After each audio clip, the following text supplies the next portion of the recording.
Salut Egon, alors cette semaine on se pose une grande question, savoir si Alexandre Lacazette peut devenir le meilleur buteur de l'histoire de l'OL. Ça y est, il l'a fait. Le week-end dernier, face à Lille, Alexandre Lacazette a inscrit un doublé, portant son total de buts à 149 en 302 rencontres. Un score réalisé en 6 ans, 3 quarts de titularisation à l'OL. Donc c'est assez rapide. Maintenant, ce n'est pas aussi rapide en nombre de matchs qu'un Bernard Lacombe qui est ex aequo avec lui, avec 149 buts, mais en 258 matchs, et est réparti sur 9 saisons. Voilà, donc ça situe quand même le poids d'Alexandre Lacazette dans l'histoire, c'est avoir atteint le score de Nanar, et potentiellement le dépasser rapidement. Maintenant, la dernière marche à aller chercher pour Alexandre Lacazette, c'est la plus difficile, c'est le score mythique de Fleury Dinalo. Fleury Dinalo, c'est 222 buts en 495 matchs et 14 saisons de suite à l'OL. C'est du jamais vu à l'époque et c'est encore aujourd'hui du jamais vu.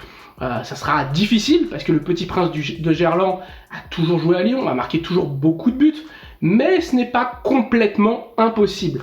Il y a quelques années, j'en parlais justement avec Fleury de cette question du record. Il m'avait dit à l'époque qu'il pensait mourir avec son record, car il n'imaginait pas un joueur rester aussi longtemps que lui, car c'est un record qui se bâtit sur la durée. Et on parlait d'ailleurs de Lacazette, il me disait, mais moi, Lacazette, je le vois partir, on était en 2015 ou 2014, je le vois partir dans 1 ou 2 ans, et du coup, ne jamais revenir et ne pas faire de score. Là, Lacazette est parti au bout de 3 ans en 2017, a certes raté les 3-4 plus belles années de sa carrière d'attaquant. On dit d'un attaquant qu'il a à maturité entre 27 et 29 ans. Bah, ces années-là, il les a passées à Arsenal, où il n'a pas été non plus aussi fort qu'il l'a été à l'OL. Mais Alexandre Lacazette retrouve à 31 ans ses marques, ses chiffres aussi, parce qu'on est déjà à plus de 20 buts cette saison, en à peine 27 matchs. Donc c'est assez colossal, il faut le souligner. Maintenant, est-ce qu'il sera possible pour lui d'aller chercher Fleury ? Il y a quelques temps aussi, Fleury s'est rendu au centre d'entraînement de l'OL et a discuté avec Lacazette de ce record. Il était un peu moins serein pour le garder parce qu'il sent quand même que Lacazette en a sous la pédale. Il n'a que 31 ans, il va avoir ses 32 ans en mai et du coup l'espoir est possible si Lacazette continue avec son hygiène de vie qui est relativement bonne, voire très bonne, et qu'il ne se blesse pas trop. On peut imaginer qu'il ira au-delà de son présent contrat en 2025 qui s'arrête à 34 ans, fasse peut-être 1 ou 2 ans de plus. Plus à l'OL c'est compliqué parce qu'on sait que Jean-Michel Aulas, même des très grands joueurs comme Juninho, ils sont pas allés au-delà de 35 ans à Lyon. C'est très difficile de durer à Lyon. Mais Lacazette en tout cas je pense à ce challenge en lui et peut le faire. Mais ça sera compliqué parce que dans les projections les plus favorables, il finira la saison à 160 buts au total, ça veut dire qu'il en restera peut-être 62 à marquer en 2 ans derrière, c'est-à-dire 31 par saison, tout dépend s'il y a l'Europe, s'il n'y a pas l'Europe, ça fait des matchs en plus, des matchs en moins, mais ça sera relativement compliqué de faire 31 chaque saison, c'est une régularité qui est costaud quoi. Même s'il tire les pénaltys, même si, tous les mêmes si du monde font que ça sera quand même compliqué en 2 ans. Je pense qu'en 4 ans, en revanche, faire 20 buts par saison, c'est de l'ordre du possible pour lui. Donc tout portera sur l'avenir qu'il veut se donner à l'OL.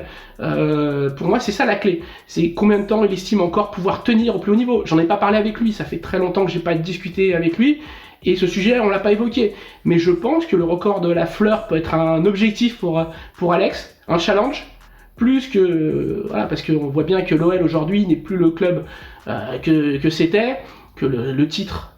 les rêves de titre ou les rêves de concurrencer le PSG, c'est un peu mis de côté, même s'il y a encore cette secrète espoir que l'an prochain tout se passera mieux. Il y a quand même un déclin sportif depuis des années, là Lyon n'est que 10e du classement, ça va être quand même compliqué de créer une osmose sur le projet global sportif. Mais lui, il y a un challenge individuel qui peut l'inciter à rester, continuer avec Lyon, et vu ce qu'il apporte, ça sera pas du luxe. Moi personnellement, je me dis que ce record, il aura du mal à le récupérer, mais que par contre, creuser l'écart, finir 2e, atteindre peut-être les 200 buts, ça peut être des challenges qui peut se fixer. On n'est pas tous Kylian Mbappé à bâtir un record en 5 ans et demi, dans un club où le record était très bas à la base, donc plus facile à battre. Là on parle quand même d'une marque mythique, celle de Fleury Dinalo, des 222 quoi. Les 222 de Fleury, un score qui dure depuis 1974 quand même, c'est pas rien quoi. Voilà, c'est tout pour cette semaine.